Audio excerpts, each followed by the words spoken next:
शान्ताकारं भुजगशयनं पद्मनाभं सुरेशं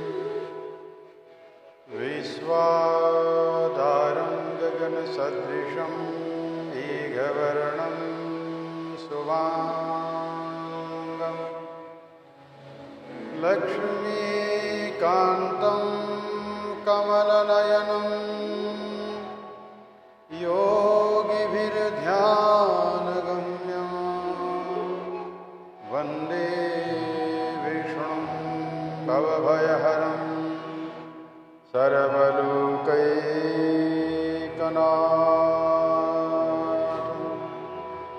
यस्य स्मृता च नामोक्ता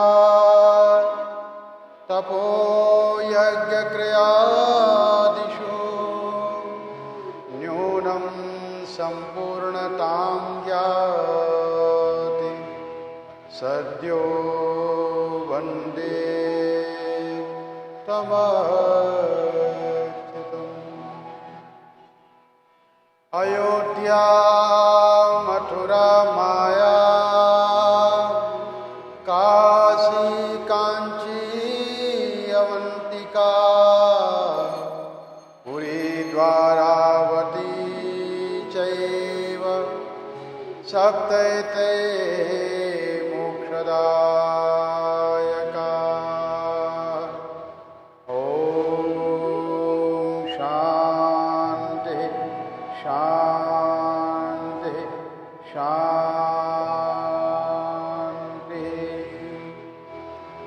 परात्पर जगदाधार जगतपति करुणावरुणालय कारण करुणाकर भगवान श्री हरि के पावन पवित्र चरण कमलों में बैठकर हम सब लोग परम वैष्णवी इस गरुड़ पुराण की कथा को जीव के उद्धार के लिए श्रवण कर रही है, सुन रही है। और संसार में ये जीव उद्धार के लिए ही आया है, अपना उद्धार करने के लिए। और अपने उद्धार के लिए बड़ी सुंदर बात श्रीमद् भगवत गीता में भगवान श्री कृष्ण अर्जुन से कहते हैं। भगवान श्री कृष्ण अर्जुन से कहते हैं, अर्जुन, जिनके उद्धार के विषय में तुम चिंतन कर रहे हो, चिंता कर रहे हो, वो चिंता करने की आवश्यकता नहीं है, क्योंकि सब अपने अपने जीवन में अपने अपने उद्धार के जिम्मेवार हैं। अपने अपने उद्धार के जिम्मेवार सब लोग हैं। हम लोग दूसरे का उद्धार करने की कोशिश में लगे रहते हैं, पर अपना उद्धार करना भूल जाते हैं। ठीक उसी प्रकार जैसे पति और पत्नी शॉपिंग मॉल में जाते हैं, पति और पत्नी शॉपिंग मॉल में जाते हैं। आप लोगों तक आवाज क्लियर आ रही है? Can you all hear me properly? पति और पत्नी शॉपिंग मॉल में गए। शॉपिंग मॉल में पति के लिए एक बहुत सुंदर शर्ट पसंद आई। शर्ट के ऊपर लिखा है by one get one free.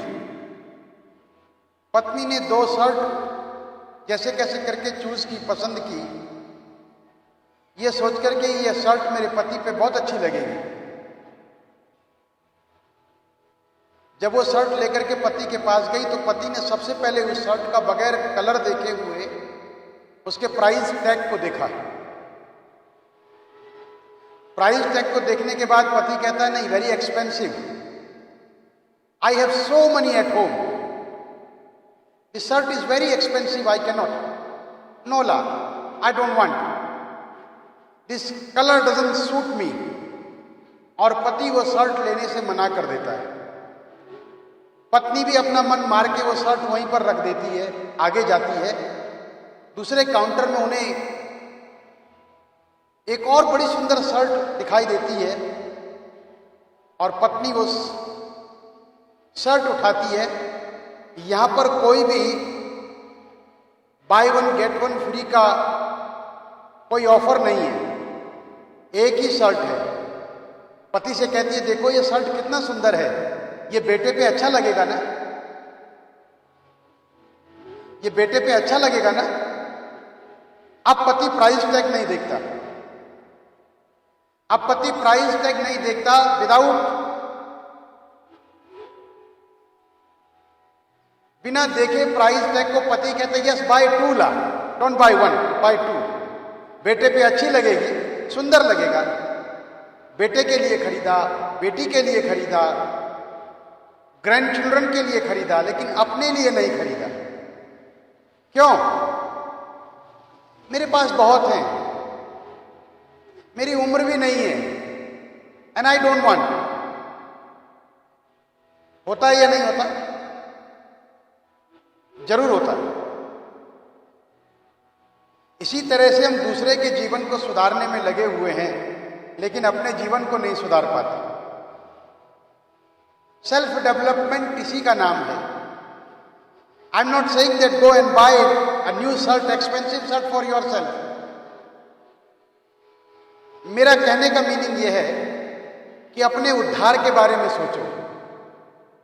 दूसरे का उद्धार बाद में सोचना, पहले अपना उद्धार सोचो। क्या हम अपने लिए कुछ कर रहे हैं? क्या हम अपने उद्धार के लिए कुछ कर रहे हैं? क्या are we doing something for our self?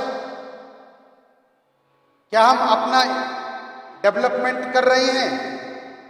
ये जो दुनिया का डेवलपमेंट है, बड़ा दुकान होना, बड़ा मकान होना, बैंक बैलेंस होना, सोसाइटी में बड़ा नाम होना, ये इसी दुनिया का मटेरियल है। लेकिन जो सब सेल्फ डेवलपमेंट, इनर स्ट्रेंथ, अपनी आत्मोन्नति, अपनी आत्मा की जो उन्नति है, वो आत्मा की उन्नति ही सबसे बड़ा डेवलपमेंट है। क्या हम वो डेवलपमेंट कर रहे हैं? Are we doing that?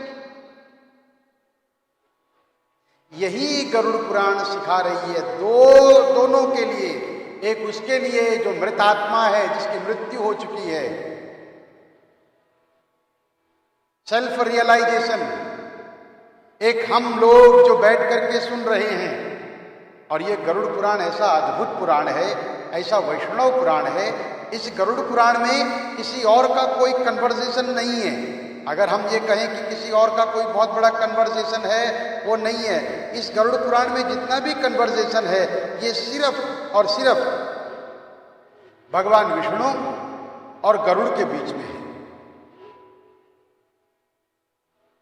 Garuda is asking. आप लोग कहेंगे ये गरुड़ कौन है? तो गरुड़ पक्षियों में राजा है। According to Hinduism, according to our religion, the Garuda is the king of all the birds,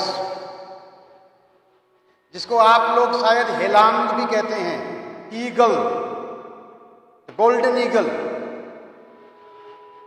पक्षियों का जो राजा है, वो पक्षियों का राजा। इसलिए इसका नाम इतना अधिक हो गया। इसलिए भगवान ने ये पुराण डेडिकेट किया गरुड़ पुराण, गरुड़ जी के नाम से, क्योंकि गरुड़ ने अपने लिए एक जगह बनाई। He chose one very nice place for himself। इसे भगवान जी मुझे अपना व्हीकल बना लीजिए।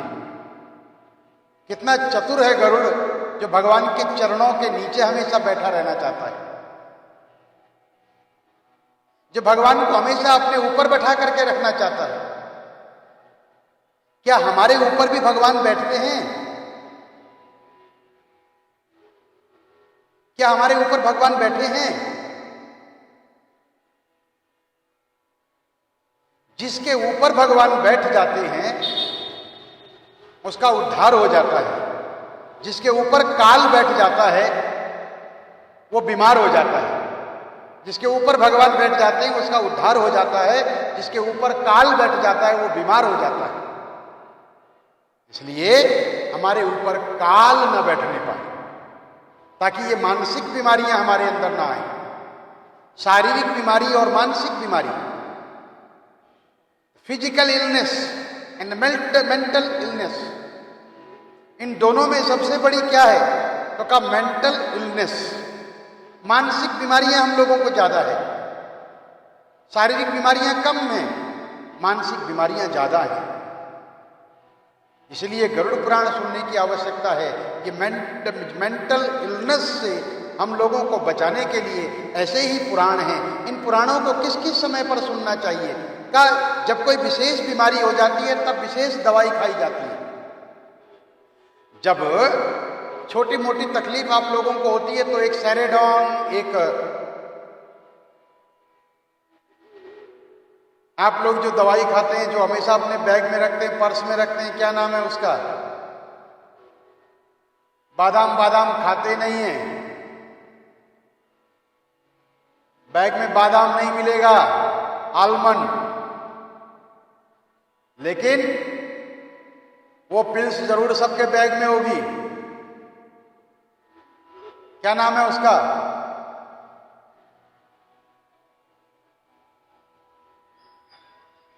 आप लोग समझ गए, आप लोग समझ गए भाई, इतना बहुत है। तो वो दवाई हमेशा आप अपने पर्स में रखते हैं, हैं? सातु बीजी दुआ काली, सातु बीजी दुआ काली सबकी पॉकेट में होता है। लेकिन जब वो बीमारी बढ़ जाती है फिर आपको डॉक्टर के पास जाना पड़ता है। जब आप डॉक्टर के पास गए तो डॉक्टर सेम टैबलेट आपको देगा, सेम दवा देगा, लेकिन उसके बाद डॉक्टर आपको एंटीबायोटिक कोर्स देगा, एंटी एलर्जिक दवाइयां देगा, एंटीबायोटिक दवाइयां देगा, ताकि आपका रोग जल्दी ठीक हो सके। लेकिन जब रोगी होंगे तभी वो दवा मिलेगी, या कभी भी एंटीबायोटिक खा लेंगे। पैनाडोल तो कभी भी खा लेंगे, पैनाडोल आप कभी भी खा सकते हैं, लेकिन एंटीबायोटिक कभी भी नहीं खा सकते। वो उसी समय खाएंगे जब बीमारी होती है। इसलिए इस गरुड़ पुराण की डोज भी तभी दी जाती है जब हमें इस समय मेंटल इलनेस है। मेंटल इलनेस क्या है? अरे वो चला गया, थोड़े दिन और रहता, थोड़ा और खा लेता, थोड़ा और जी लेता, जीवन में देखा क्या है। ये सब मेंटल इलनेस चल रही है। इस मेंटल इलनेस को दूर करने के लिए इस समय पर कौन सी दवाई सबसे अच्छी होगी, जिस दवाई को खा करके हम लोगों को आराम आएगा, उसका नाम है श्री गरुड़ पुराण कथा। ताकि इस समय मन को लगे हुए रोग, मन दुखी है, तन दुखी नहीं है, मन दुखी है। जो भी सुन रहा है, जिसने भी सुना वही दुखी हो गया, नहीं हुआ? अरे जिसने भी नीरज बाबू के बारे में सुना वो दुखी हुआ ना। Each and everyone is feeling the pain. तो इस समय मानसिक रोग है। उस मानसिक रोग को कम करने की दवा क्या है? जब मृत्यु तुल्य कष्ट आ गया, मृत्यु हो गई, अभी कौन सी दवा दी जाए? तब भगवान नारायण ने कहा इस समय गरुड़ पुराण की दवा दी जाए। इस गरुड़ पुराण की दवा को देने से दोनों को फायदा रहेगा। एक उसको फायदा रहेगा जो इस संसार से जा चुका है, और एक इसको फायदा मिलेगा जो इस संसार में अभी है और अपने जीवन चरित्र को पवित्र बनाते हुए उसे भी आगे उस परमात्मा के दर पर एक दिन जाना है। तो उसके लिए बिल्कुल प्रिपरेशन करके जाना है, बिल्कुल तैयारी करके जाना है। और किस प्रकार की तैयारी होनी चाहिए? एक्सेस बैगेज नहीं होना चाहिए।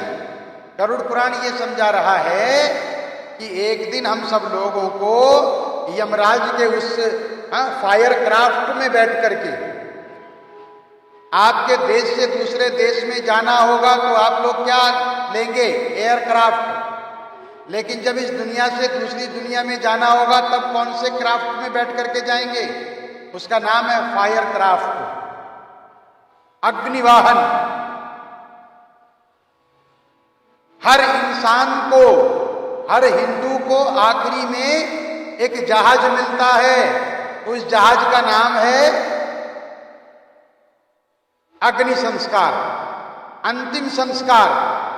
इस फिजिकल बॉडी को, इस शरीर को अग्नि में रख करके अग्नि के समर्पण कर देते हैं। अग्नि देवता वो भस्म कर देते हैं।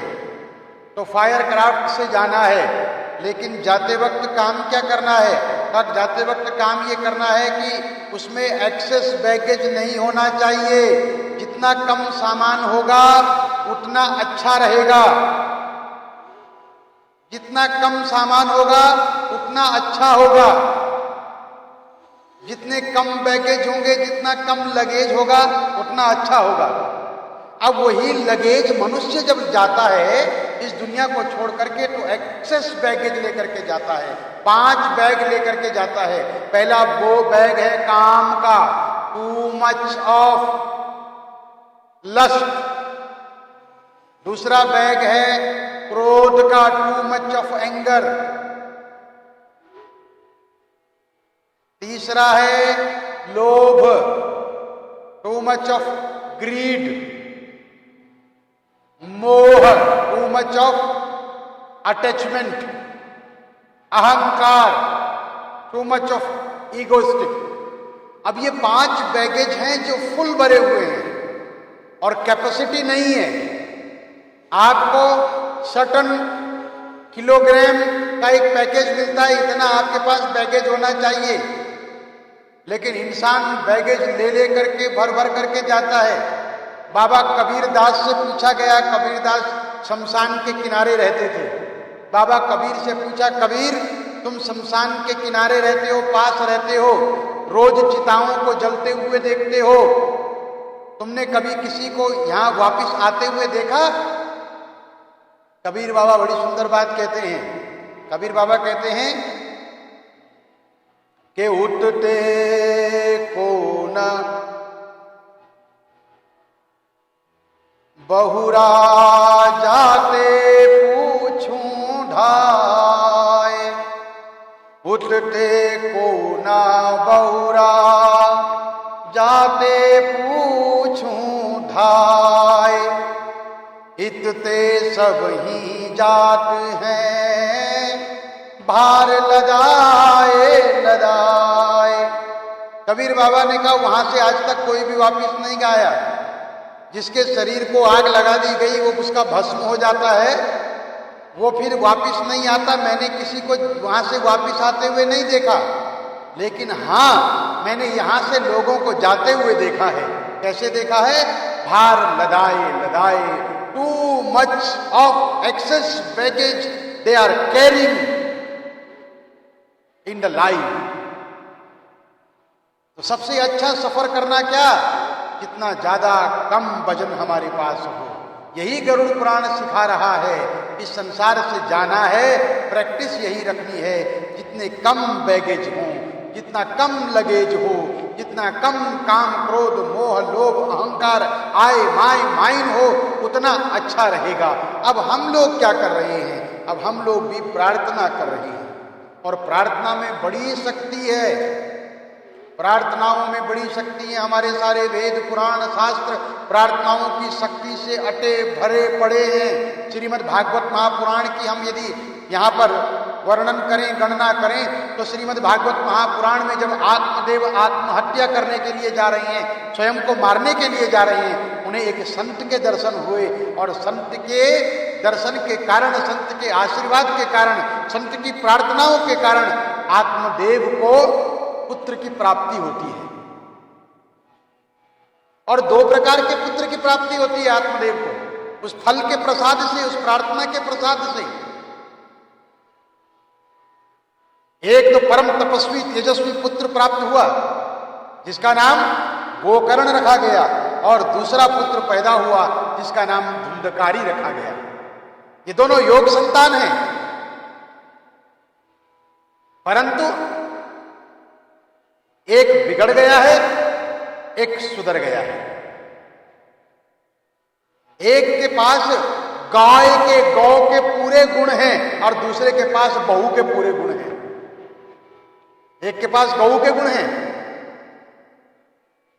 शीतलता, शांति, प्रेम, आशीष, देवत्वा, गोकर्ण के पास है।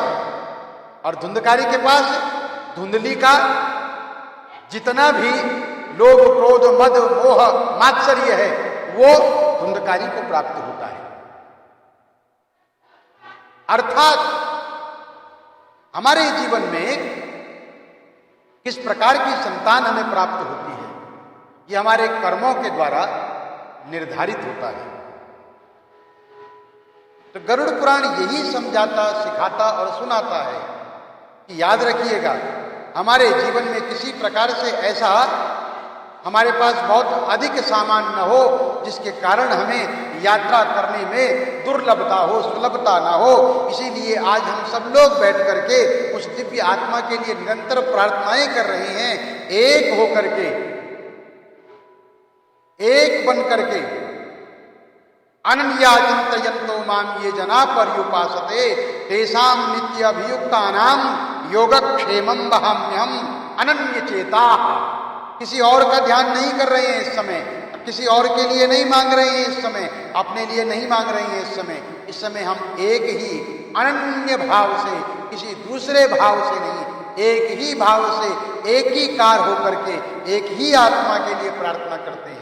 सनातन धर्म कहता है कि जब किसी की मृत्यु हो जाती है उस घर में उतने दिन तक देव पूजा नहीं करनी चाहिए। देव पूजा नहीं होती, देवताओं की पूजा नहीं होती। क्यों देवताओं की पूजा नहीं हो, गरुड़ जी ने प्रश्न किया। तो भगवान ने कहा देवताओं की पूजा इसलिए नहीं, इसके दो कारण हैं। पहला कारण तो यह है कि जिन देवताओं से आप खुशी मांगते हैं उन्हीं देवताओं को आप ब्लेम करना स्टार्ट कर देते हैं। Why this thing happened with me, why this thing happened with my family, I did so much of prayer in my life. मैंने तो देवताओं की बड़ी पूजा की, मैंने तो बड़े व्रत रखे, फिर मेरे साथ ये दुर्घटना क्यों हो गई। भगवान कहते हैं ये तो एजेंडा था सोल का, ये तो इतने दिन मांग करके लाई थी, इसमें देवताओं का कोई कसूर नहीं है। इसलिए इतने दिन तक देवता उस घर से मूर्ति वहीं छोड़ करके वो जो देवताओं की, जो परमात्मा की जो परम शक्ति है वो अपने आप में समाहित करके और शुद्धिकरण तक घर से बाहर रहती है। 12वें दिन में जब घर की शुद्धि होती है वापिस ब्राह्मण देवताओं का आवाहन करते हैं, उनके घर के देवताओं को बुलाते हैं, यज्ञ की अग्नि को बुलाते हैं, यज्ञ की अग्नि में आहुति दे करके यज्ञ की अग्नि को शुद्ध करते हैं। इस अग्नि ने अभी, इसी अग्नि देवता ने अभी शरीर को भस्म किया है, उसकी पवित्रता के लिए अग्नि की शुद्धि, अभी जल में वो अस्थियां प्रवाहित की हैं तो जल तत्व की शुद्धि, घर में लोगों का रोना नेगेटिविटी के कारण आकाश तत्व की शुद्धि मंत्रों के द्वारा, पृथ्वी तत्व जहां पर उस डेथ बॉडी को रखा गया उस घर की, उस स्थान की पृथ्वी तत्व की शुद्धि, ऑल द 5 एलिमेंट्स, वायु तत्व की शुद्धि, यज्ञ के होम धुएं से वायु तत्व की शुद्धि, इस तरह से 5 तत्वों की शुद्धि होती है, आत्मा की शुद्धि होती है और फिर आत्मा अपने डेस्टिनेशन की तरफ धीरे धीरे चल जाती है। अभी 10 दिन तक क्या होता है, एग्जाम्पल के लिए आप समझिए कि आत्मा, the soul is like a balloon. आत्मा एक गुब्बारे की तरह है। कौन सा बलून? और जो बाजार में बिकता है, जो हवा में उड़ जाता है, जिसके अंदर गैस होती है, उस बलून की तरह है। और उस बलून को एक धागे पर बांध दिया जाता है और उसके नीचे एक मेटल पीस लगा दिया जाता है। और जो बैलून सेलर है ना, बैलून बेचने वाला, वो जो गैस वाला बलून आपको देता है उसमें नीचे एक मेटल का छोटा सा पीस लगा देता है। उस मेटल के पीस की वजह से वो मेटल पीस हैवी होता है, इसलिए आकाश में नहीं उड़ता और वो बैलून एक जगह पर रहता है। तो वो मेटल पीस क्या है? वो मेटल पीस काम, क्रोध, लोभ, मोह, अहंकार का भारीपन है। वो धागा क्या है? वो थ्रेड क्या है? वो हमारी अटैचमेंट है। वो बलून क्या है? आत्मा है, the soul. But we don't want to soul let go, we want to hold the soul. शरीर को तो पकड़ के रख नहीं पाए हम लोग, क्योंकि शरीर तो हमारे बस में नहीं रहा, क्योंकि शरीर में ही भगवान ने ऐसी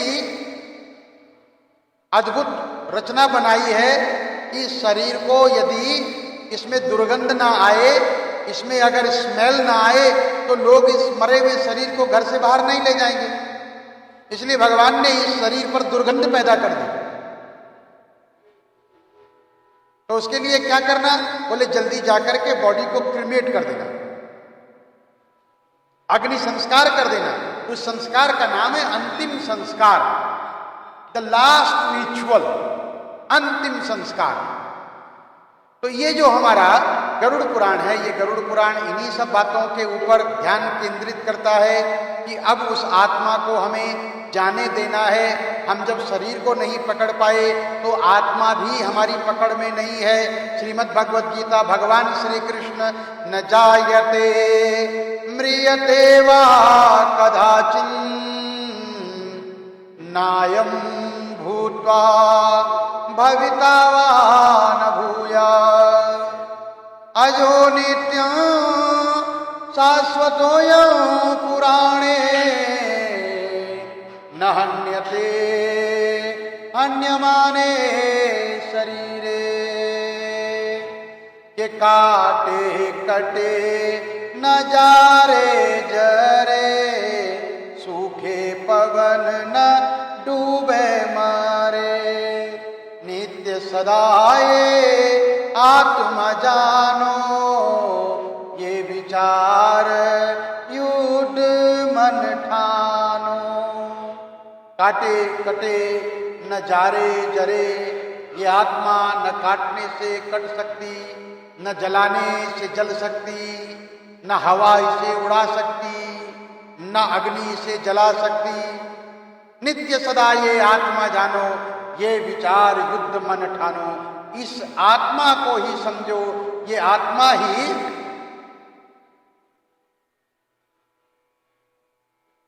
ये शरीर बार बार मिलता है, अनेकानेक योनियों में मिलता है, परंतु ये आत्मा तब भी थी, आज भी थी, आज भी है और सदैव रहने वाली है।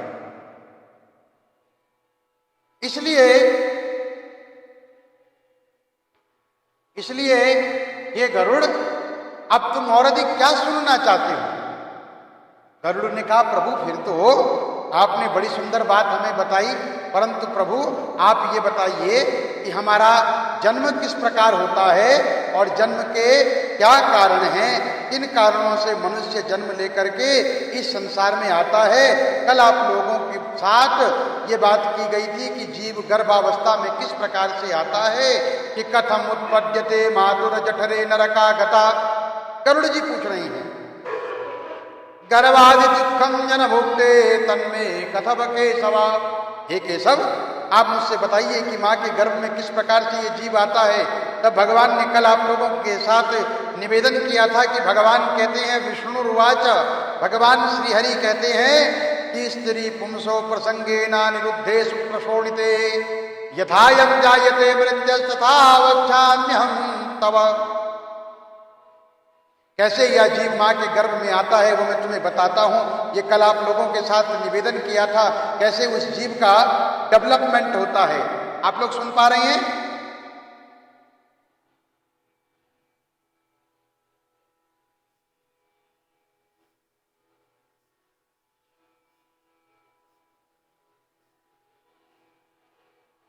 वहां से म्यूट तो नहीं है? प्रीति, हरे कृष्ण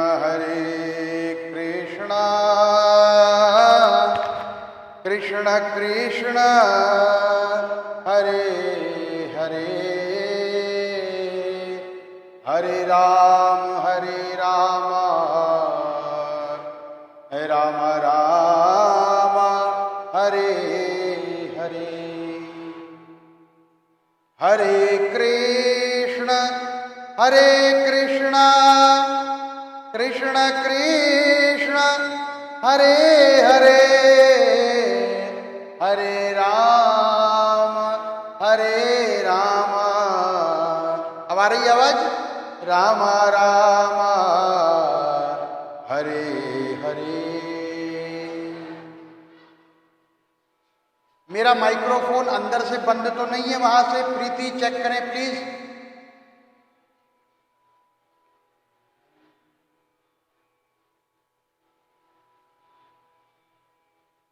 प्रीति,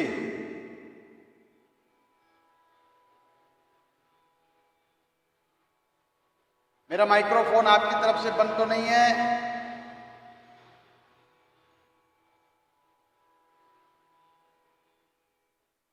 हरे कृष्ण हरे कृष्ण कृष्ण कृष्ण हरे हरे हरे राम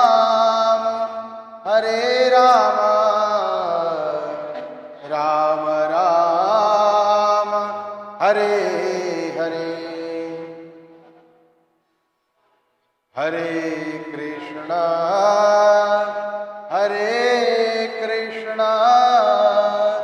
कृष्ण कृष्ण हरे हरे हरे राम राम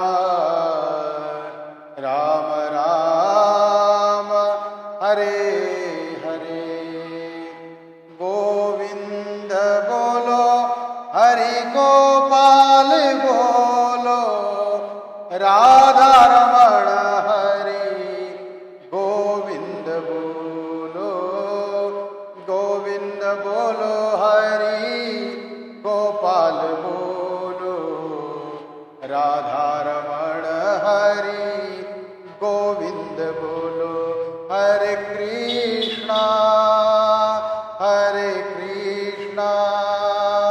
कृष्णा कृष्णा हरे हरे हरे राम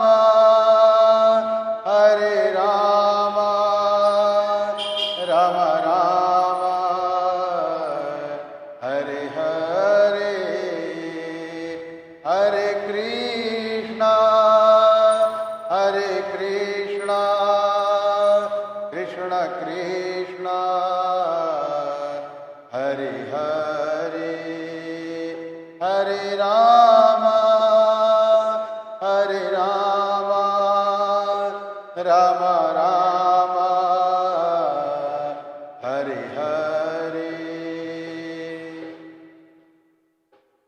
गोविंद बोलो हरि गोपाल बोलो गोविंद बोलो हरि गोपाल बोलो राधा रमण हरि गोविंद बोलो राधा रमण हरि गोविंद बोलो।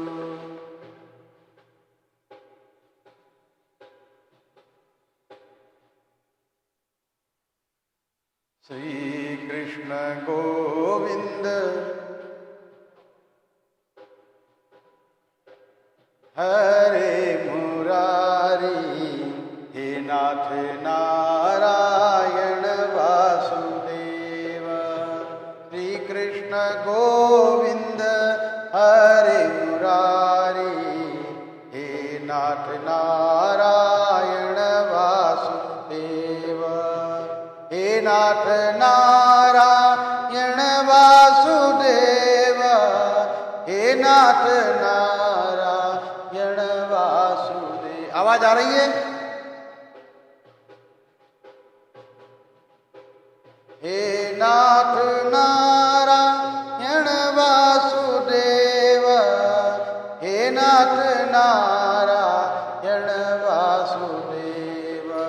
श्री कृष्ण गोविंद हरे मुरारी हे नाथ नारायण वासुदेव। हरे कृष्णा कृष्ण कृष्ण हरे हरे हरे राम राम राम हरे हरे। तो जीव का गर्भावस्था में किस प्रकार से आना होता है, ऐसा जब गरुड़ जी पूछते हैं तो भगवान कहते हैं वह शुक्र और शोणित के मिलने से, ओवम और स्पर्म के मिलने से वह जीव गर्भावस्था में आता है। किस प्रकार से? तब कहते हैं मासेन तु शिरो द्वाभ्याम। पहले महीने में उसके सिर का डेवलपमेंट होता है, हेड का डेवलपमेंट होता है। द्वाभ्याम बाहुवा अंगाद्यंग विग्रह। दूसरे महीने में उसके हाथ और उसके अंगों का विग्रह बनना शुरू होता है। न खलु मास्ति चरमाणि लिंग छिद्रो ध्रवस्त्रिवी, और तीसरे महीने में माँ के गर्भ में उसके शरीर में उसके नाखून, नेल्स, लोम, उसके शरीर में छोटे छोटे ये बाल, उसकी चमड़ी, स्किन, ये का डेवलपमेंट होना शुरू होता है। और तीसरे महीने में ये पता लग जाता है कि ये गर्भ में स्त्री है या पुरुष है, कैसा शिशु है, लड़की है या लड़का है।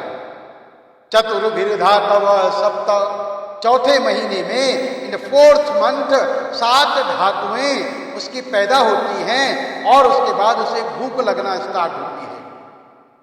षड्भिर्जरायु वीतकुक्षो भ्राम्यति दक्षिणी। अब वह गर्भ के अंदर वह जो शिशु है वह मूवमेंट करना शुरू करता है। 6वें महीने में उसका मूवमेंट शुरू हो जाता है।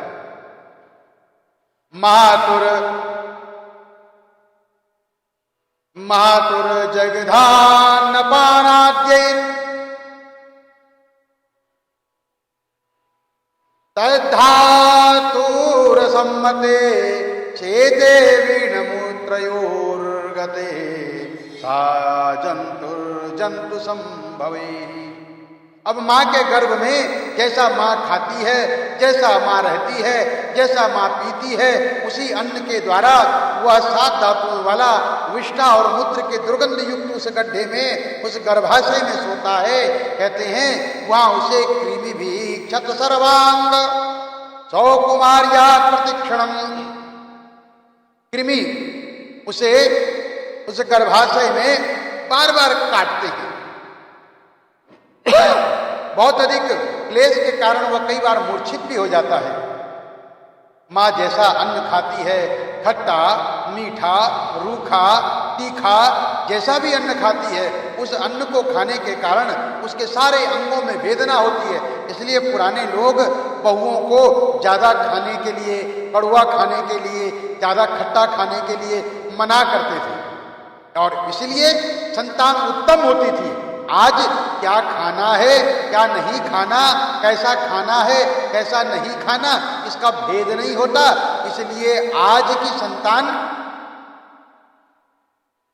उसी प्रकार की हो रही है। क्यों?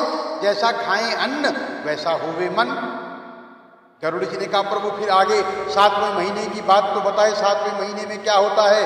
भगवान कहते हैं आरभ्य सप्तमासाम मासाल्लब्ध बोधो पिवेपितः नैकत्रास्ते सुतिर्वाटे विष्टा भूरि वसोदर।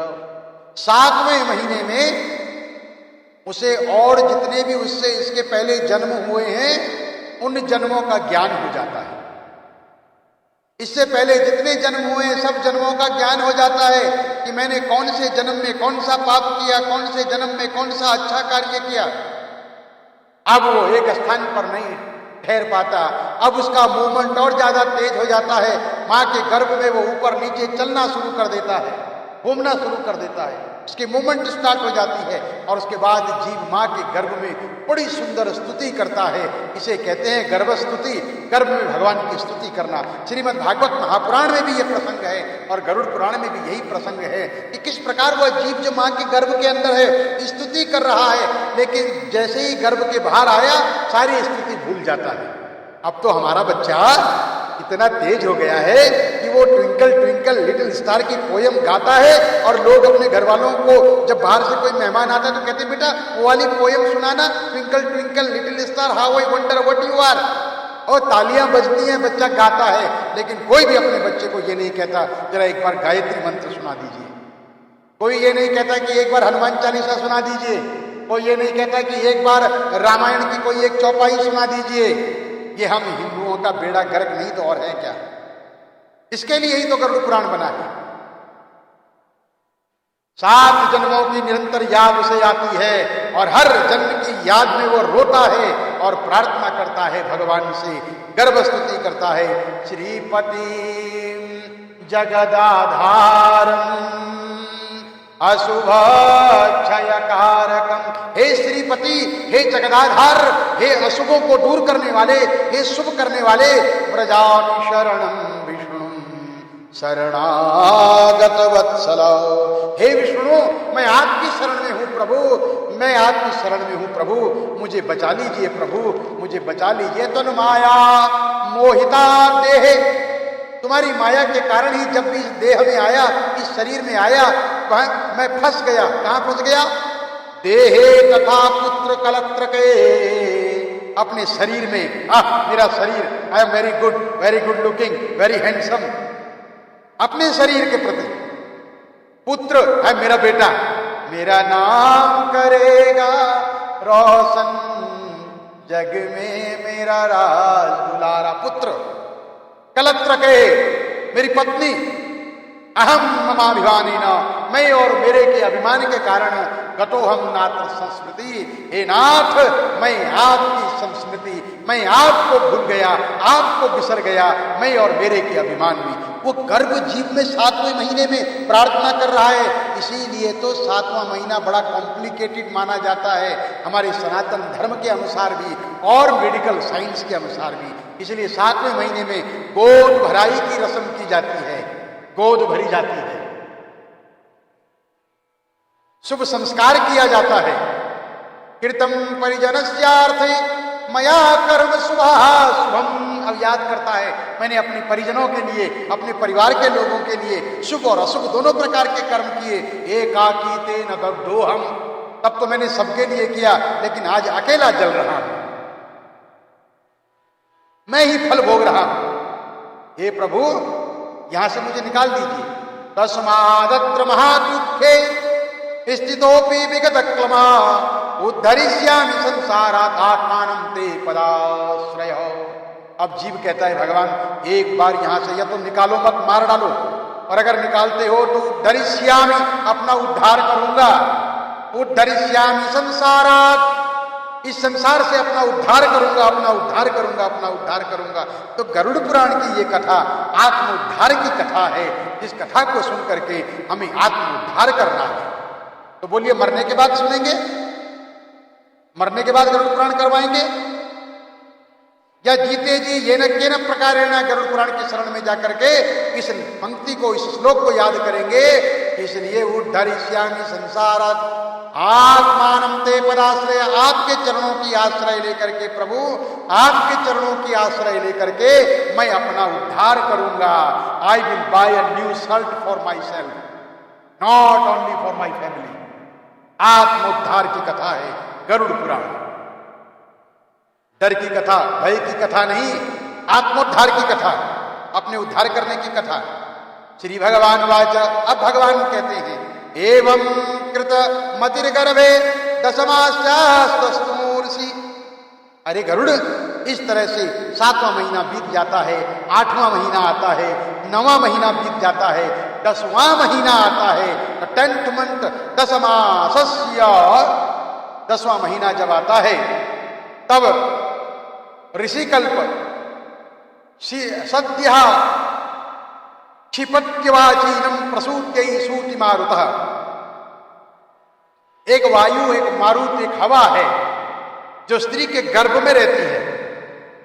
हवा, वायु, उस वायु का नाम है प्रसूति।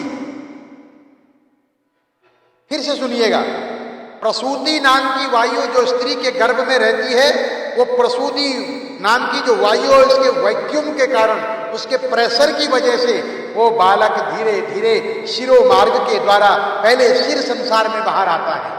मां के गर्भ से योनि मार्ग के द्वारा पहले शिर बाहर आता है। सहसा कृत्वा वाक् शिरः आतुरः, नीचे की ओर वो प्रसव उसे ढकेलता है, और प्रसूति मार्ग के द्वारा नीचे सिर करके सहसा गिराया गया वह जीव अत्यंत कठिनाई से मां के गर्भ से बाहर निकलता है, सांस भी नहीं ले पाता, और उसकी स्मृति नष्ट हो जाती है। जैसे इस दुनिया में आता है, स्मृति नष्ट हो जाती है। अब वो भूल जाता है कि गर्भ में उसने कितनी सुंदर प्रार्थना की थी। संसार में आते ही वो भूल जाता है। विपत्ति क्या है? क्या विपत्ति है? विपत्ति स्मरणम विष्णु। विपत्ति है भगवान विष्णु का विस्मरण में। भगवान की विस्मृति विपत्ति है। कहा हनुमंत विपत्ति प्रभु सोई, जब तब सुमिरन भजन न होई। विपत्ति क्या है? का जिस दिन भगवान का स्मरण न हो, भगवान को जिस दिन याद न करें। और संपत्ति क्या है? कहा संपत्ति तद स्मरण एवं, उसको याद करना, उसकी याद आना ही संपत्ति है, और नहीं तो संसार में सारी विपत्ति है। तो जैसे ही मां के गर्भ से वह बालक बाहर आता है, सब कुछ भूल जाता है और रोना शुरू कर देता है। क्या कहता है? हुआ हुआ हुआ, अर्थात अब तो हुआ। क्या हुआ? अब कुछ पता नहीं क्या हुआ, बुरा हाल हुआ, अच्छा हाल हुआ, या क्या हुआ। एक ही नाम जपता हुआ, हुआ हुआ करता हुआ, रोता हुआ वह जीव बाहर आता है। अरे गरुड़ जी ने कहा, प्रभु कितनी सुंदर बात, ये याद क्यों नहीं रहा इसको? तो भगवान बड़ी सुंदर बात कहते हैं, आपके लिए और मेरे लिए, हम सबके लिए। भगवान कहते हैं, हे गरुड़, गर्भे व्याधौ श्मशाने च पुराणे या मतिर्भवेत, यदि सा स्थिरतां याति को न मुच्येत बंधनात्। गर्भ में जो याद करते हैं, गर्भ में जो स्तुति करते हैं, गर्भ में जो प्रॉमिस किया, ऐसी मति अगर हमेशा रहे तो वास्तव में मोक्ष निश्चित है। व्याधौ, बीमारी आ जाती है तो भगवान याद आता है, भगवान जी बस इस बार बचा लो। गर्भे व्याधो, भगवान आज बचा लो, आज अगर मैं ठीक हो जाऊंगा तो कल से परोठे बिल्कुल नहीं खाऊंगा, ऑयली नहीं खाऊंगा, स्पाइसी नहीं खाऊंगा, बस भगवान आज बचा लो। तो गर्भे व्याधो, व्याधि में भगवान याद आते हैं, गर्भ में भगवान याद आते हैं। श्मशाने, श्मशान में जाते हैं किसी की चिता जलाते वक्त, उस समय भी यही बात कहते हैं कि अरे यदि यही जीवन है तो हम लोग क्यों अपने जीवन को इस तरह से व्यर्थ गंवा रहे हैं, जब एक दिन मरना ही है, इस शरीर को आग लगनी ही है, अपने प्रियजन परिजन ही अग्नि देने वाले हैं, तो हम क्यों किस बात की चिंता में चिता के समान जल रहे हैं। गर्भे व्याधो श्मशानी च। नंबर 3, पुराणे। अभी आप पुराण सुन रहे हैं, पुराण सुनते वक्त मति ठीक हो गई, बुद्धि ठीक हो गई, yes true true true, yes right right right, हम लोग कह रहे हैं। लेकिन जैसे ही कथा खत्म होती है, फिर हमें विष्णु की माया घेर लेती है। तदैव वैष्णवी माया मोह्यत्यैव पूरुषम। वैष्णवी माया हम सबको घेर लेती है, और उस वैष्णवी माया के कारण फिर से हम उन्हीं पाप कर्मों में लगे रहते हैं, लिप्त हो जाते हैं, और भगवान का नाम भूल जाते हैं। हे गरुड़, और अधिक तुम क्या करना चाहते हो? तो गरुड़ ने कहा, प्रभु पुत्र ही क्यों चाहिए? तो कहा, पुण्णाम नरकात्रायते इति पुत्र। पुत्र की डेफिनेशन है जो माता पिता को दुख से निकाल दे, उसका नाम सुपुत्र है, और जो माता पिता को दुख में डाल दे, उसका नाम कुपुत्र है। आज ये कलयुग है, घोर कलयुग। इस कलयुग में कुपुत्र भी मिलेंगे, सुपुत्र भी मिलेंगे, और कहीं कहीं तो बुजुर्ग लोग भी ऐसे मिलेंगे जो अपने घर परिवार और अपनी गृहस्थी को स्वयं ही नष्ट करने में लगे हुए हैं। सेवा करनी आसान है, सेवा करवानी उससे भारी मुश्किल है। इसलिए आप सब लोग जो सुन रहे हैं, सबसे निवेदन करता हूं, अपने घर परिवार, अपने पुत्र पुत्र वधू, जो आपके घर में बहू आई है, उस बहू को उतना ही प्यार दो जितना आप अपनी बेटी को देते हो। जितना आप अपनी बेटी को देते हो, क्योंकि आपके घर में आई भी बहू भी किसी की बेटी है। उसे सुख दो, उसे प्यार दो, वो आपकी सेवा करेगी।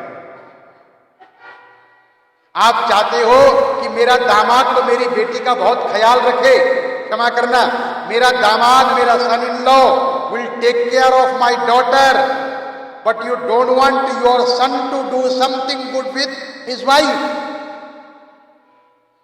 यही हमारे परिवारों में सबसे बुरा काम है। दूसरे के घर से आई हुई बेटी जो आपके घर के को संतान देती है, आपको दादा दादी बनने का सौभाग्य देती है, आपके कुल गोत्र को बढ़ाती है, उसका सम्मान होना चाहिए। यदि उसका सम्मान होगा, आपकी सेवा होगी। जितने बुजुर्ग मेरी बात सुन रहे हैं, निवेदन पूर्वक आपके चरणों में कहता हूं कि अपने घर की बहुओं को, पुत्र वधुओं को सम्मान दो, आपको सम्मान मिलेगा। और बहुओं से भी करबद्ध निवेदन करता हूं, अपने सास ससुर का सेवा भाव उसी प्रकार कीजिए जैसा आप चाहते हैं मेरी भाभी, मेरी मां और मेरे पिताजी की सेवा करें। यही गरुड़ पुराण का मैसेज हम लोगों के लिए है। पुमनाम नरकात् त्रायते, पुत्र क्यों चाहिए? पुत्र इसलिए चाहिए कि वो जाकर के पिता को, माता को अग्नि दे। आग लगाने के लिए पुत्र चाहिए। तो आजकल कलयुग है, इसको कहते हैं कि घर को ही आग लग गई, घर के चिराग।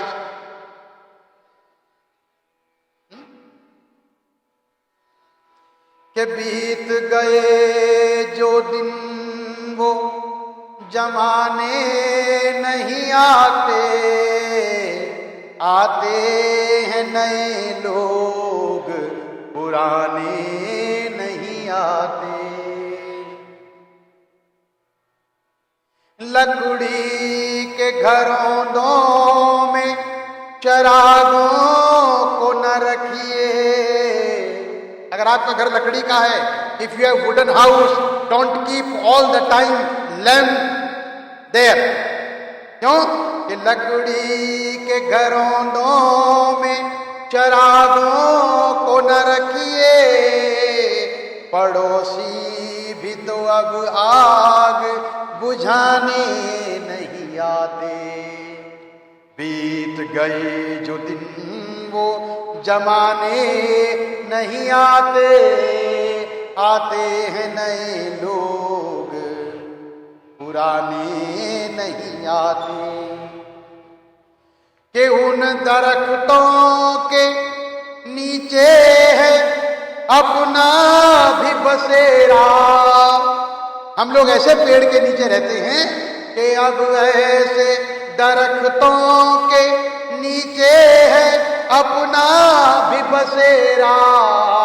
पंछी भी जहां रात बिताने नहीं आते, आते हैं नए लोग, पुराने नहीं आते। पुमनाम नरकात् त्रायते पुत्र, हे गरुड़, जो माता पिता को नरक से उद्धार कर देता है। उद्धारार्थम वद स्वामी पुराणार्थम विशिष्यम। भगवान कहते हैं साधु पृष्ठम तो याता क्या मनुष्याणाम च हिताय वे दुर्गति कदा पूर्वम उत्तराणाम च पापिनाम पुत्रीणाम धार्मिकाणाम तु न कदाचित खगेश्वर। हे खगेश्वर, इससे पहले पुत्र रहित पापी मनुष्य की यातना के बारे में तुमने वर्णन पूछा था, लेकिन पुत्रवान और धार्मिक मनुष्यों की पूर्वोक्त दुर्गति कभी नहीं होती। इसलिए यदि पुत्र पैदा ना हो तो हरिवंश पुराण की कथा विधान पूर्वक सुनकर, सतचंडी यज्ञ करके, शिव की आराधना करके विद्वान पुत्र उत्पन्न होता है। और पुमनाम नरकात् त्रायते इति पुत्रः, अपने माता पिता को एकोपि पुत्रो धर्मात्मा सर्वे तारयते कुलम, एक ही पुत्र यदि धर्मात्मा हो जाए तो सारे कुलों को तार देता है। ये सनातन पद्धति है। इसलिए पुत्र तो चाहिए, परंतु पुत्री भी कम नहीं होती। याद रखिएगा, महाराज जनक की पुत्री भगवती सीता, क्या जनक का नाम नहीं हुआ? क्या जनक की कीर्ति नहीं हुई? सीता के कारण जनक का नाम भी जानकी पड़ा। सीता का नाम जनक के कारण जानकी। पिता का नाम पुत्रियां भी करती हैं। पुत्रियों का भी संसार में सम्मान, परिवार में सम्मान होना चाहिए। तो पुत्र और पुत्री दोनों बराबर ही हैं, तारक। तो गरुड़ जी ने कहा, प्रभु फिर ये पैतृक कर्म करने के लिए पुत्रों को ही क्यों कहा जाता है, पुत्रियों को क्यों नहीं? दाह संस्कार आदि को तो इसके कई कारण बताए गए। पहला धार्मिक कारण ये बताया गया कि स्त्रियों को मासिक धर्म होने के कारण, मंथली साइकिल जो पीरियड्स आते हैं उसके कारण, यदि वो उस अवस्था में है और माता पिता का देहांत हो गया तो सबको स्पर्शता दोष लगता है। उस समय उस अवस्था में उसे सबको स्पर्श नहीं करना चाहिए, अर्थात वो कोई रिचुअल्स नहीं कर सकती सनातन पद्धति के अनुसार। इसलिए हे गरुड़, पुत्रियों को, स्त्रियों को इससे दूर रखा जाता है। दूसरा कारण ये है गरुड़ कि पुत्रियों का विवाह संस्कार होता है और न जाने कितना दूर उनका विवाह हुआ। यदि एक ही पुत्री है और घर में माता पिता की मृत्यु हो गई तो पुत्री को आने में न जाने कितना समय लगे, इतने समय में सबका अनादर होगा। तीसरा कारण हे गरुड़, हो सकता है कि वह पुत्री गर्भवती हो, उसे गर्भ हो 1 महीने का, 2 महीने का, 3 महीने का, 4 महीने का, 7 महीने का। यदि पुत्री गर्भवती है और वो गर्भवती किस प्रकार से अग्निदाह करेगी, यदि वो अग्नि के सन्निकट जाती है, अग्नि की परिक्रमा करती है तो उसके गर्भ को भी क्षति पहुंच सकती है। इसलिए स्त्रियों को और पुत्रियों को इससे दूर रखा गया। फिर एक कारण और बताया है तारक्ष्य, स्त्रियां स्वभाव से बहुत कोमल होती हैं। आई am not talking about Vanita Harini, I am not talking about Vanita Harini. Vanita Harini means the girls nowadays. आजकल की स्त्रियां तो पॉकेट में रिवॉल्वर लेकर के चल सकती हैं, आज तो इतनी समृद्ध हो गई है। परंतु उन दिनों की बात बताई जाती है जब उनके अंदर भावनाएं बहुत विकसित थी, संवेदनाएं बड़ी विकसित थी, मार्मिकता, धार्मिकता बड़ी विकसित थी। माता पिता को जरा सा चोट भी देखती भी बेटियां बर्दाश्त नहीं कर सकती थी, मूर्छित हो जाया करती थी। वो किस प्रकार से अपने माता पिता को अग्नि लगा सकती हैं, ये कार्य तो पुरुष को दिया जाता है। और पुरुष के क्योंकि आंसू दिखाई नहीं देते, उसे बहुत कठोर समझा जाता है। जबकि मैं ये मानता हूं कि पुरुष अधिक संवेदनशील होता है, अधिक संवेदनशील होता है। परंतु शास्त्र का नियम, गुरु की आज्ञा, ईश्वर की आज्ञा का पालन करते हुए पुरुष को ये सारे कर्म करने पड़ते हैं, ये क्रिया करनी पड़ती है। ये उसका दायित्व बना दिया गया और सनातन धर्म की रक्षा के लिए उसे इस दायित्व को पूर्ण करना पड़ता है। ये गरुड़, और अधिक क्या सुनना चाहते हो? गरुड़ ने कहा, कौन कौन प्रभु आप मुझे ये बताएं कि कौन कौन इस कर्म को करता है। आतुरकालिक दान, मरण के समय स्मरण, भगवान के नाम का स्मरण, ये कथा मैं आप लोगों के सामने निवेदन कर चुका हूं। आज मृत्यु के अनंतर किए जाने वाले पिंडदानों के बारे में बताया गया। पिंडदान क्यों करने चाहिए? का पिंडदान इसलिए करने चाहिए क्योंकि इस शरीर में वह आत्मा इतने दिन तक रही तो इस शरीर के उन 5 तत्वों का शोधन शुद्धि की जाती है। पहला पिंड जमीन पर दिया जाता है जिसका नाम है शवपिंड। शवपिंड का अर्थ है, अब ये फिजिकल बॉडी इस अर्थ एलिमेंट को रिप्रेजेंट करती है, मैं इसका संस्कार करता हूं। पहला पिंड पृथ्वी पर दिया जाता है शव के नाम से। दूसरा पिंड दरवाजे पर दिया जाता है द्वार पिंड के नाम से, क्योंकि दरवाजे से इन आउट सारी जिंदगी भर ये जीव करता रहा। तीसरा पिंड चौराहे पर दिया जाता है जिसका नाम है जंक्शन। उस चौराहे पर उसके आने जाने के कारण पूर्व पश्चिम उत्तर दक्षिण के उस मार्ग से उसका आना जाना हुआ। चौथा पिंड वहां पर दिया जाता है। तीसरा पिंड, चौथा पिंड शमशान में दिया जाता है कि एक दिन सबको शमशान की इस भूमि पर आना है। और 5वां पिंड अग्नि के ऊपर दिया जाता है जिसको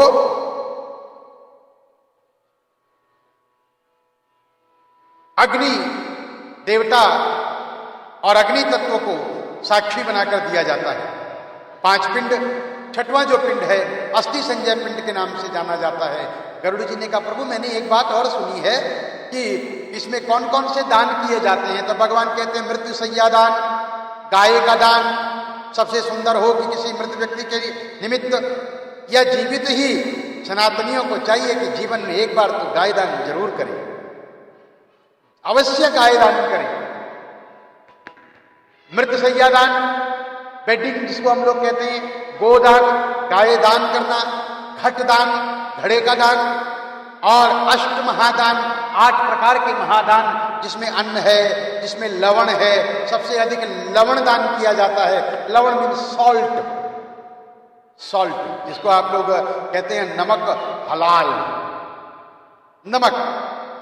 आप दाल बनाइए 5 किलो, 5 किलो दाल बनानी है बहुत सारे लोगों के लिए, या 1 किलो दाल बनानी है बहुत सारे लोगों के लिए, लेकिन उस दाल में टेस्ट किसकी वजह से आएगा? सॉल्ट की वजह से, नमक की वजह से। लवण दान के बारे में कहा गया अष्टमहादान में छाता, जूता, चाकू, डंडा, इस तरह से अष्टमहादान के विषय में कहा गया। पिता की मृत्यु होने पर वृषोत्सर्ग, बुल, मध्यम षोडशी, उत्तम षोडशी, नारायण बलि विधि। गरुड़ ने कहा प्रभु अशौच काल के बारे में तो बताइए, कौन शुद्ध होता है, कौन अशुद्ध होता है, कौन पवित्र रहता है, कौन अपवित्र होता है। ये बड़ी भारी बात है। कितने दिन का शौच है, पांतांग जिसको आप लोग कहते हैं, कितने दिन का शौच होगा, कितने दिन में हम लोग शुद्ध होंगे, पवित्र होंगे। तब पहले का नियम था जिसमें कहा गया कि ब्राह्मण 10 दिन में शुद्ध होता है, क्षत्रिय 12 दिन में शुद्ध होता है, वैश्य 17, 15 और 17 दिन में शुद्ध होता है, और शूद्रा मासेन शुद्ध्यति, अन्य जो है वो 1 महीने भर में शुद्ध होते हैं। परंतु भगवान ने यहाँ पर एक नियम बड़ा सुंदर दिया गरुड़ पुराण में। गरुड़ पुराण में भगवान ने कहा हे गरुड़, लेकिन क्योंकि कलयुग में एक तो लोगों की उम्र कम होगी, कहीं ऐसा ना हो कि इतने दिन के बीच में किसी और का मरण हो जाए, फिर क्या होगा? लोगों की उम्र कम है। और दूसरा भगवान ने कहा कि ये भी हो सकता है कि पहले दिन तो आदमी व्यक्ति कहता है कि बहुत अच्छे से करूंगा, सारा कुछ काम करूंगा, लेकिन दूसरे तीसरे दिन में कहता पूछता है how many days, how long I have to be at home, how long I can not go out, how many days I can not eat नासिलामा, आउटसाइड फूड। तो क्या हुआ? श्रद्धा टूट जाती है कलयुग में, बहुत जल्दी श्रद्धा टूट जाती है, और अश्रद्धा से श्राद्ध नहीं किया जाता, अश्रद्धा से श्राद्ध नहीं किया जाता गरुड़। इसलिए सबके लिए कलयुग में एक ही नियम है कि 12वें दिन, ऑन 12th डे, 12वें दिन सबका पिंडन हो करके और शुद्धिकरण कर दिया जाता है। द्वादशे आहनी, 12वें दिन सबका शुद्धिकरण हो, चाहे ब्राह्मण हो, चाहे क्षत्रिय हो, चाहे वो शूद्र हो, और चाहे वो अन्य। गरुड़ ने कहा प्रभु बड़ी सुंदर बात आपने बताई। हे भगवान, आप मुझे ये बताइए, अभी तक तो आपने पापियों के बारे में बताई सारी कथा, कि पापियों का क्या होता है, पापियों के साथ क्या होता है, पापियों को किस प्रकार से लेकर के जाते हैं। जब पुण्य आत्माओं का क्या होता है प्रभु, पुण्य आत्माओं के बारे में बताइए। तब भगवान कहते हैं इस संसार में जो आया है जातस्य ही ध्रुवोर मृत्यु, बस जो पैदा हुआ है वो एक दिन मरेगा ही। अब चाहे वो राजा हो, चाहे वो विटामिन खाने वाला हो। जब मैं मलेशिया में था तो कुछ लोग, बड़े अच्छे अच्छे लोग आते थे और कहते थे पंडित जी आप ये वाला विटामिन खाओ, ये विटामिन सबसे अच्छा है, वो विटामिन सबसे अच्छा है। पर मैंने देखा कि वो विटामिन खाने वाले लोग भी मरते हैं और जो विटामिन नहीं खाते वो भी मरते हैं। इस संसार में मरना सबने है, तो सबसे बड़ा विटामिन है क्या? तो सबसे बड़ा विटामिन है भगवान का नाम, ईश्वर का स्मरण, ईश्वर की प्रार्थना, पूजा और भगवान के बताए मार्ग पर चलना ही सबसे बड़ी विटामिन है। इसे हमेशा लेते रहिए। और कितनी बार लीजिए भगवान के नाम की विटामिन? यूं तो दिन भर मुख में डालते रहिए और चूसते रहिए। जैसे आप लोग च्युइंग गम रखते हैं, च्युइंग गम, अपने गम को च्यू करते रहो। च्युइंग गम, जो गम आपके जीवन में है, गम मीन्स सैडनेस, सोरो, उसको च्यू करते रहो। लेकिन उसको च्यू कैसे करना है? तब भगवान का नाम मुख में रखना है और उसी का नाम स्मरण करते चले जाना है। और अगर आप टाइमिंग पूछेंगे तो पहले तो 5 बार, नहीं तो 3 बार, नहीं तो 2 बार, नहीं तो वंस अ डे, एक बार सुबह उठ करके भगवान की प्रार्थना बड़े भाव से किया कीजिए। दिन के मध्य में भगवान की आराधना बड़े भाव से किया कीजिए।